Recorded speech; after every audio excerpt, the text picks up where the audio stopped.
a village girl in this house. Dad has finally lost his mind. This is embarrassing. There are some betrayals so painful. Respect. They do not come from enemies. They come from the people who eat at your table. The people who call you fathers. The people who call you family. The people you sacrificed your entire life for. And this is the story of a dying millionaire who discovered that the greatest danger in his life was not his sickness, but his own family. So he did something nobody expected. He secretly married another woman. Not because he wanted love, not because he wanted children, but because he needed someone, anyone he could trust before he died. But what started as a secret plan to protect his wealth would soon uncover hidden affairs and a final truth so shocking that it destroyed an entire family forever.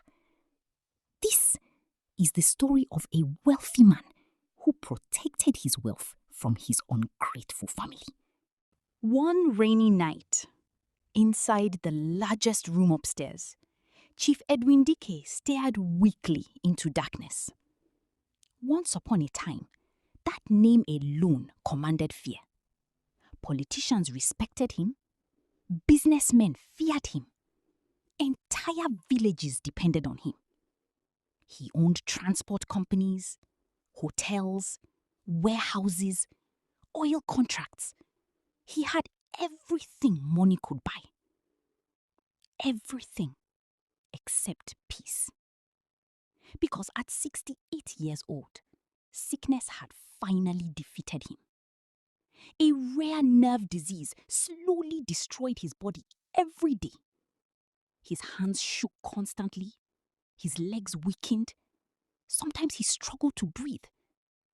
And after 2 years of suffering, his own family became tired of him. At first, they pretended to care. His wife Beatrice sat beside him in hospitals. His children cried publicly. Pastors prayed loudly. But once the doctors began saying things like, "There's little hope," everything changed. The care disappeared. The love disappeared. And slowly, Chief Edwin began to notice something terrifying. Everybody around him had started behaving like he was already dead. His eldest son Collins no longer visited to greet him. He only came with papers. "Dad, sign this. Dad, approve this. Dad, thumbprint here." His daughter secretly entered his room to search for jewelry keys. His younger brother started attending business meetings without permission. Even servants stopped respecting him. Then one night, everything changed forever. That night, Edwin couldn't sleep. Pain burned through his body. So he remained still in darkness while rain hit the windows softly. Then suddenly, he heard voices outside his room. His wife and Collins. They thought he was asleep. Beatrice spoke first. "We cannot keep wasting money on that man." Collins sighed. "The problem is the will." Silence. Then Beatrice whispered, "If he dies before changing it, everything will still be shared equally." Collins replied coldly, "Then maybe we should stop prolonging his suffering." Edwin's eyes widened. His breathing stopped. Beatrice continued quietly. "Even doctors said recovery is impossible." Then Collins laughed softly. "Honestly, that old man is already half dead." Edwin felt something break inside him. Not anger, not pain, something worse. Disappointment. This was his family, the people he suffered for, the people he built his life around. And now, they were discussing his death like businessmen discussing contracts. then came the sentence that truly destroyed him. Beatrice whispered, "I just want this whole thing to end." Tears rolled slowly down Edwin's face, but he remained silent. Because for the first time in his life, Chief Edwin became afraid of his own family. One afternoon, Edwin escaped the mansion secretly with Musa. He needed fresh air. He needed to think. Musa drove him far away from the city until they reached a small roadside food stall near a dusty market. Nobody recognized him there. For the first time in months, he felt normal. Then, fate introduced him to Ada, a young woman serving customers quietly. Simple wrapper, no makeup, no fake smile. While Edwin struggled to sit properly, his wallet accidentally fell into muddy water. Nobody noticed except Ada. Immediately, she picked it up and ran toward him. "Sir, your wallet." Inside the wallet was over 800,000 naira. Untouched. Every single note complete. Edwin stared at her carefully. "You didn't remove anything?" Ada looked confused. "Why would I steal from you?" That answer shocked him deeply. Because in his world, everybody wanted something. Everybody. But this poor girl returned money without temptation. Then, something even more surprising happened. When Edwin tried giving her money as appreciation, she refused. "No, sir, it's okay." "You need it," Edwin said softly. Ada smiled gently. "My mother taught me not to collect money for doing the right thing." Edwin became silent because it had been years since he met somebody who still believed in doing the right thing. That night, Edwin couldn't stop thinking about her. So secretly, he investigated Ada. And what he discovered amazed him. Ada lived in a poor neighborhood with her blind mother and younger brother. She worked 2 jobs: morning food stall, night tailoring. Yet, despite suffering, everybody respected her. Shop owners trusted her with money. Neighbors praised her kindness. One woman even said, "That girl is too good for this wicked world." Edwin sat quietly after hearing that. Then suddenly, an idea entered his mind. A dangerous idea. An unbelievable idea. 3 days later, Edwin returned.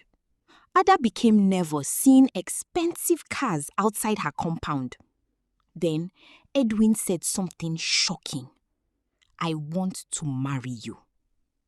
Silence. Complete silence. Ada stared at him in disbelief. "Sir?" "I'm serious." She almost laughed from confusion. "You are old enough to be my grandfather." Edwin nodded slowly. "I know." "Then why?" And Edwin finally told her everything. The sickness, the greed, the betrayal, the fear. Then he said quietly, "I need one honest person before I die." Ada immediately refused. "No, sir. People will insult me. I'll protect you. They'll say I married you for money." Edwin lowered his eyes sadly. "But I may die before the month ends." That sentence touched Ada deeply. Still, she refused again. Until Edwin said something that changed everything. "My family may kill me." Now fear entered her eyes. And suddenly, this no longer sounded like madness. It sounded real. Very real. Weeks later, after many sleepless nights, Ada finally agreed, but only under strict conditions. No intimacy, no lies. And when your situation improves, we end this peacefully. Edwin smiled weakly. Agreed. The wedding happened quietly at dawn. Only Musa, a pastor, and Edwin's lawyer attended. No music, no celebration, no family. Just signatures and secrets. But unknown to everyone, that same day, Edwin completely changed his will. And what he wrote inside that document would soon destroy his family forever. Edwin's lawyer nearly fainted while reading the instructions because Edwin transferred control of his entire estate to Ada. Not ownership, control. Meaning no property could be sold without her approval. No company decisions, no withdrawals, no land sales, nothing. Then Edwin added one terrifying condition. If my death appears suspicious, all inheritance shall be frozen permanently. The lawyer looked nervous. Sir, your family will explode. Edwin replied calmly. Good. If you've been enjoying this story so far, please don't forget to like and subscribe. Weeks passed. Something strange started happening. Edwin's health improved slightly under Ada's care. He smiled more, ate better, even walked short distances. And that terrified the family because they needed him weak. One stormy evening, Ada saw Collins secretly enter the kitchen. He looked around carefully, then poured powder into Edwin's tea. Ada froze. Her heart pounded violently. She waited silently until Collins left. Then with trembling hands, she switched the cups. Minutes later, Beatrice accidentally drank the poison tea. Suddenly she collapsed. Foam escaped her mouth. Screaming filled the mansion. Doctors rushed her to the hospital. Poison. Somebody poisoned her. But nobody knew who. And nobody suspected Ada. That night, Edwin realized the danger had become deadly. So he finally made his biggest move. He introduced Ada publicly as his wife. The mansion exploded with chaos. In this A house, village girl? Dad has finally lost You his married mind. secretly? This is embarrassing. You are embarrassing us. Collins nearly attacked Edwin physically. His daughters insulted Ada non-stop. But Ada remained calm, silent, respectful, which frustrated them even more. Then slowly, the family started noticing something disturbing. Ada was intelligent, very intelligent. She uncovered hidden account thefts, exposed fake land documents, stopped illegal transfers. Even Edwin's lawyer became impressed. And soon, the greedy family realized something terrifying. This poor village girl was protecting the empire better than all of them combined. That was when hatred truly began. One night, Edwin overheard another secret accidentally. Beatrice crying privately to Collins. Then she whispered, "Your father must never know the truth." Collins looked nervous. What if he finds out? Beatrice replied, "He's not your biological father." Silence. Edwin froze outside the door. His entire world shattered instantly. Collins, his pride, his first son, was never his child. For decades he trained him, trusted him, loved him, and all along he lived inside a lie. That betrayal destroyed something inside Edwin permanently. But the worst was still coming. Desperate and cornered, Collins planned something evil. He hired kidnappers. One evening after church, Ada disappeared. The entire city panicked. Even Edwin nearly collapsed from shock. Then, 3 days later, a video arrived. Ada tied to a chair, bruised, terrified, and Collins standing behind her. Transfer the estate control, or she dies.